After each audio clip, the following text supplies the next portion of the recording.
Welcome to the Friends of Dan Music Podcast. I'm Dan Miles.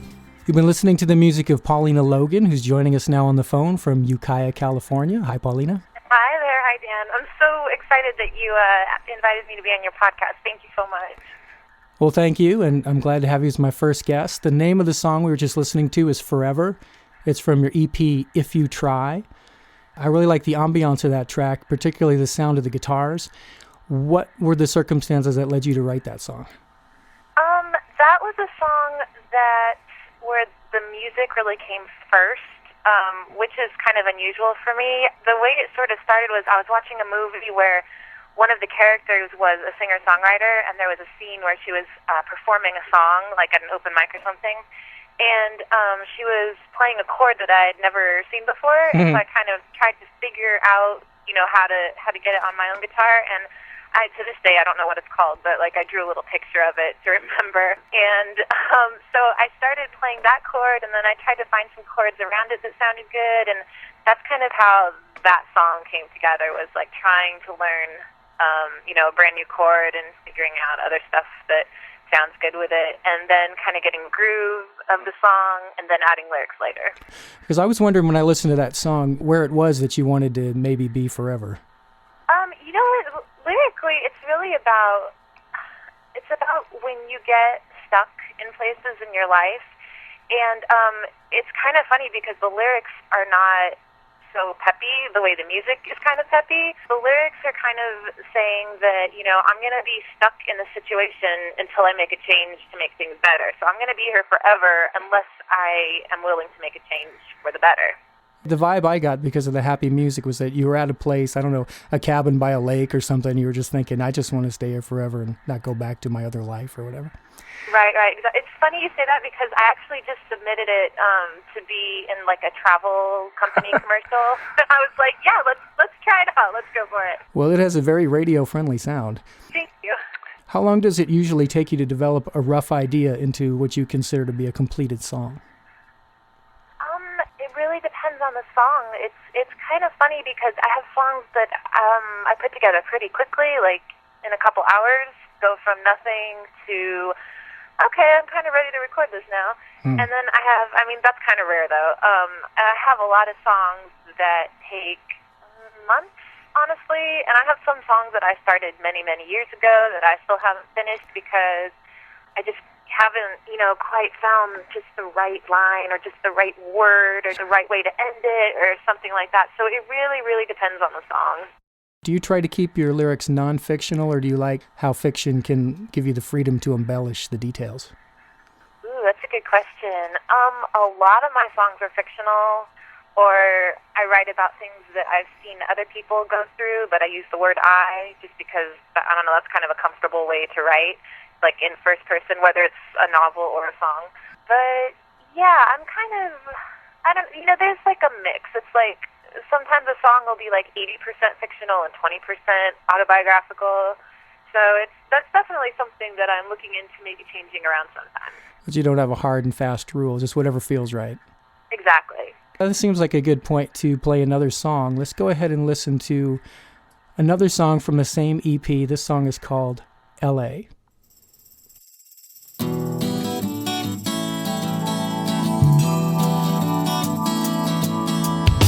Drive around Pasadena, just wanna take a picture of the road. Drive around Pasadena, find out what everyone around here knows. Go on to Santa Monica, spend the day at the beach. Go on to Santa Monica, just wanna see what I can see. Take my time, everything's fine.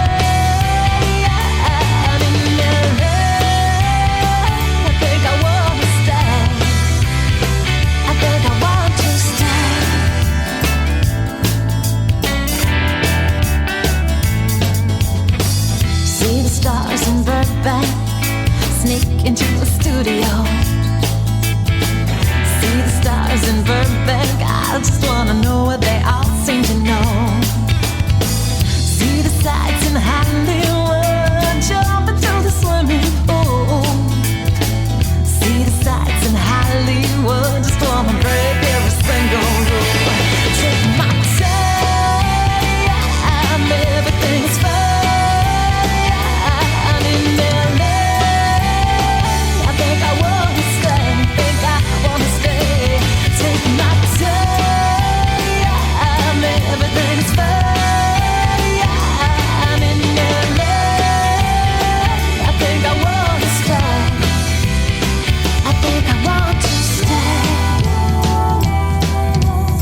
Okay, I'm going to go out on a limb here and take a wild guess that that song has something to do with taking a trip to Southern California.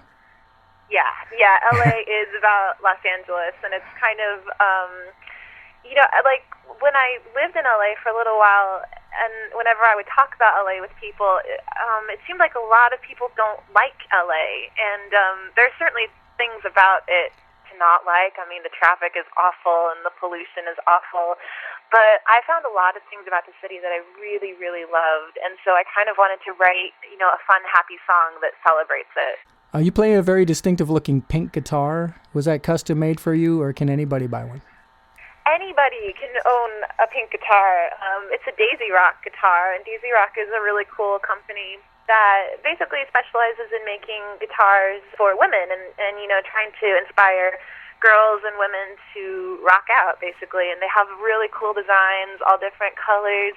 And I saw the pink one, and I just had to have it. Well, it does suit you, and if I'm not mistaken, does it have actual daisy designs on the fretboard? Yes, it does. Okay. Good eye. Let's talk a little bit about your live shows. I know you do a lot of them, sometimes with a full band, but other times by yourself, which is pretty brave, I think. Which do you prefer to do? Well, I'm usually by myself. Occasionally, a friend of mine will play guitar with me. He's much better at guitar than I am. But playing solo, I mean, I kind of like it just because if you make a mistake, nobody notices. Like, if you start singing the third verse instead of the second, no one notices. If you go into the chorus too soon, nobody notices. Whereas if you're playing with a band, of course, that messes everybody up. That's like one of my fears. But yeah, in that instance, I do like playing solo just because there's a little bit more freedom in the moment. I know you're based in California, so most of your shows are there, but where are some other places you've played? Well, in the last few months, I actually went up towards Seattle, and I played a showcase in Portland, and I played around Seattle a little bit, and that was super fun. I'm hoping to get out to Arizona one of these days. Please do. There's plenty of venues here, and obviously Seattle's a good music town. In fact, we've got a guest coming up based in Seattle. What's the furthest you've ever traveled to play a show? Well, my first, I think of it as my first show. It was only like my second or third time singing in front of everybody was in Orlando. So I flew from Ukiah to Orlando and played a benefit concert at the Hard Rock there. Well, what do you think is the biggest audience you've played for? It was probably that show. I think it was maybe 2,000 people, I would guess. Well, that's a chunk. Yeah, I was real scared. I was one of the opening acts for O-Town, and it was their very last performance, and so I think everyone there was like really anxious to see them and not some girl that they've never heard of before.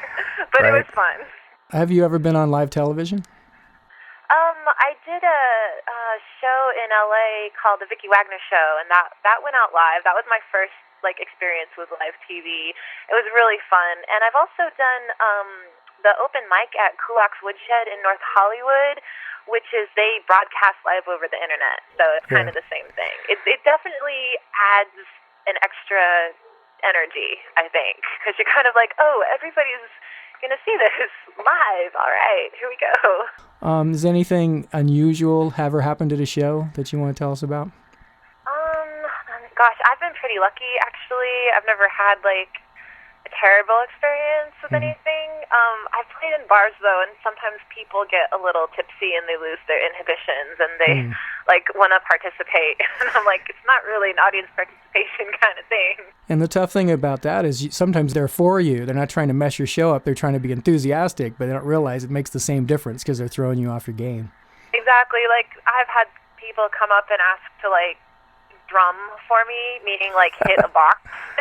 Right. I'm like, we haven't rehearsed anything, and I'm kind of in the middle of a show here, so maybe next time. Let's bang these bottles together and see if it sounds like music. Right. Okay, well, prior to the If You Try EP, you released an album called Wallflower, and I want to play something from that right now. I really like this song a lot. It's a song called Scared.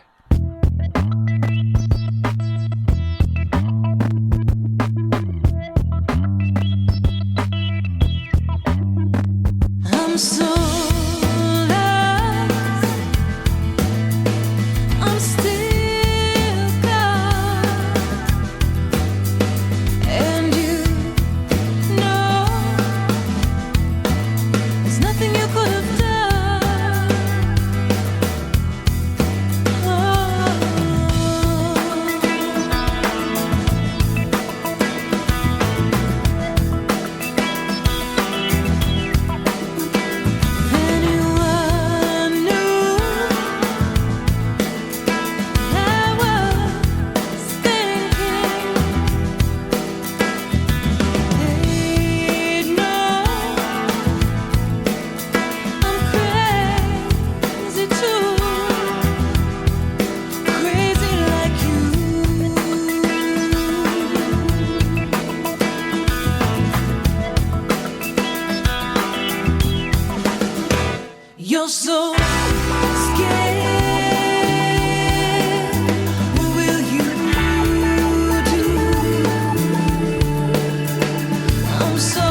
You're so sure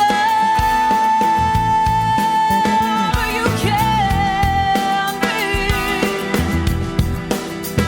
breathe the night when you need to see. You're able to keep your ego away and think of all the things never needed to say. You're so scared. What will you do? I'm so scared. What will I do? Here comes the storm. I like the contrast between the verses and the choruses in that song. The chorus really opens up nicely. And I heard some elements of electronica in there too, Yeah. which is kind of cool, the little buzzes and pops. Well, let's talk about how changes in technology have affected the way artists promote themselves and connect with their fans these days. I know that you're out there Twittering and MySpacing and Facebooking, and those are useful tools, but it seems like it's an awful lot of work keeping up with it. Do you ever get overwhelmed by that? It is a lot of work, and occasionally I do feel overwhelmed just because there's a certain amount of pressure in the indie musician world to like have a presence on everything, and you kind of feel like, oh no, I'm missing out if you're not on like a certain website or whatever. But it's something that I do enjoy, and so I don't really think of it as being work so much. And I think it's really important because it helps people, if somebody has some random question for me about like where to find my CD or whatever, they can ask me directly. They can send me a message on Twitter or on MySpace, or they can post something, on Facebook, or they can send me an email, and I can answer that way. So I really like the idea that people, all these musicians are really approachable. Oh, yeah, there's unprecedented access. It's one reason I'm able to do this podcast. I've asked people to be on it that I couldn't have known any other way. And, they're receptive to any outlet to promote their music. And, there's a ton of music out there, but the purpose of this show is to find people like you that are like, not out there just throwing out any old thing, but actually have something of quality. But yeah, I mean, I'm on Facebook mainly. I tried Twitter, and it seemed to me, in my case, to be a little bit of a, redundant to Facebook. And I put up a MySpace page just because I think it's, like you said, it's expected of you. And I'll see the little, Paulina just had a cup of coffee, 95,000 people like this, and you kind of get that sense of how many people are kind of, I don't want to say stalking you out there, but like you said, it definitely has a different level of access. And for people that are trying to make it, it's probably a good thing. For some of the more established, older artists are probably hesitant to sort of reveal their daily routine. Yeah, I do think that overall it's a really good thing. And also, I really love Twitter because I can follow all kinds of people, like my favorite celebrities. I can follow agents. I can follow, record label people. And a lot of times when I contact them with a question, they'll respond. And it's really, it's like it gives me hope, you know what I mean? That like people are out there and they're listening. Sure. Well, it must be servicing somebody because it's really prevalent and popular. Yeah, it sure is. Well, let's get back to your music for a second. I know that, of course, we're not able to play all of your songs with time limitations, and there are some of your fan favorites we're not playing, like Write You a Song and Shut the Door. I understand you've had some of your songs placed in TV shows and films and put on compilation albums, or any shows we might know? Well, that is definitely something that I'm really focused on this year, especially. It seems like, film and TV placements is kind of where the money is for independent musicians now. And something that I'm really excited about, last summer, one of my songs was placed in a web series that hadn't started yet. And then the web series kind of grew into something bigger, and they attracted like a couple of name actors to be in it, and so now they're moving it from the internet to TV. Like they've shot a pilot and they've redone the script, and they're basically pitching it as a potential television series. So I'm really hoping that all works out, and I'm really hoping that my song still gets played in it. Yeah, and furthermore to that, I understand you've got an acting career of your own going. How did that come about? Well, I'm trying. I'm in like the early stages, but yeah, so far I've done like a couple of local commercials, and I'm doing a lot of research and reading, and trying to just learn as much as I can. But yeah, it's been fun. It's definitely something I want to pursue more. Yeah, well, musicians going into acting is definitely there's a history of that. I think when people are known as actors first and then come out as musicians, people are suspicious. Some people pulled it off, like Rick Springfield, was a musician in Australia before he was an actor. So he actually had some musical ability. But if it's, the guy from L.A. Law, I remember, or I think Don Johnson, somebody you're not expecting to bust out with an album, or Paris, what's her name? Paris Hilton, people are going to be suspicious about that. But, you're a really legitimate musician, and, it makes sense if you were to do some acting. You look a lot better on camera than I would. Well, if you're interested in finding out more about Paulina and her music, the best place to start would be her official website, which is paulinalogan.com, paulinalogan.com. And you'll find links there where you can purchase her music. You can check her tour schedule and see if she's going to be coming to your town in the near future. As I said earlier, she released a full-length album called Wallflower in 2007, and in 2009 she released the If You Try EP. And of course, the great thing about EPs is since they're half the length of an album, they're also half the price, so keep that in mind. Are there any plans in motion for your next release? The next release is actually, there's a independent record label called Side B that's putting out a holiday compilation this winter, and they've asked me to contribute a track to that. So I've actually been in the studio for the last couple of weeks working on my very first Christmas song. Cool. And is it an original tune or is it a standard? Yeah. They asked me if I wanted to contribute a Christmas song, and I was like, let me go write one. And then, yeah, that sounds good. So it was the first time that I'd ever written a song with a specific purpose in mind. So that alone was a good exercise. And I think it's turning out really good. So I'm really excited to get it on that compilation and get that product out there. I think it's going to be cool. Yeah, well, we'll definitely share it with our listeners when it comes out. Excellent. We're going to go ahead and close the show now with a gorgeous song, also from the If You Try EP. Appropriately enough, this song is called Lovely. What do you want to tell us about writing this song? This is the funny thing about this song is I didn't really set out to write a sad song, but I played this song for my best friend. I always play like my new stuff for her to get her feedback, and she was like, I love that song, but it kind of made me want to kill myself. Oh, no. And I was like, well, I wasn't really trying to be depressing. And she's like, well, it's really pretty, but it's kind of sad. I was like, oh, all right, well, I guess there's maybe a place for that somewhere. It's funny because when I heard the song, I didn't get that feeling at all. I kind of see what she means, but I just thought it was a really pretty song. Good, thank you. There's some like longing there. This podcast was recorded at Mojo Recording Studios in Phoenix, Arizona. It was engineered by Mike Post. I'd like to thank Paulina Logan for being my guest today. Oh, well, thank you. I had a great time. I really appreciate the opportunity.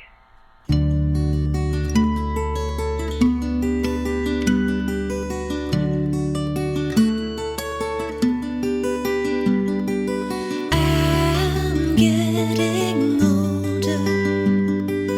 You still haven't shown.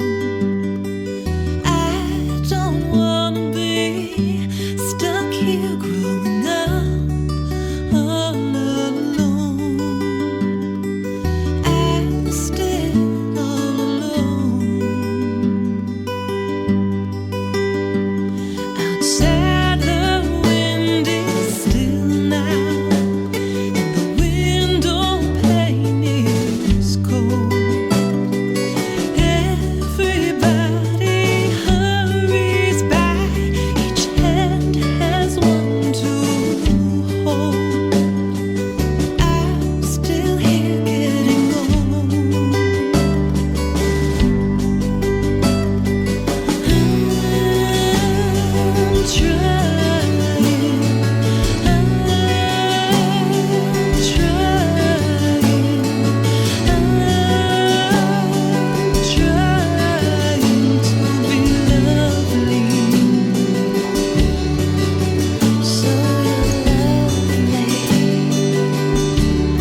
you're sorry too. I'm sorry, I understand now. I'm sorry, do you understand how? I know better now. I know so much better now. You've got an alibi for every lie. Sometimes I think you call me up just to cry. Can you try to tell me the truth, to say I'm sorry too? I'm sorry, I understand now. I'm sorry, do you understand now? I know better now. I know so much better now. This day has turned into a roller coaster, and I'm not tall enough to make the most of it. But I know the way to go. I'm trying to. I'm sorry, I understand now. I'm sorry, do you understand how? I know better now. I know so much better now. I'm trying to fight against you. You're lying, you're hiding the truth. Have you said what you really needed to say? It doesn't have to be this way.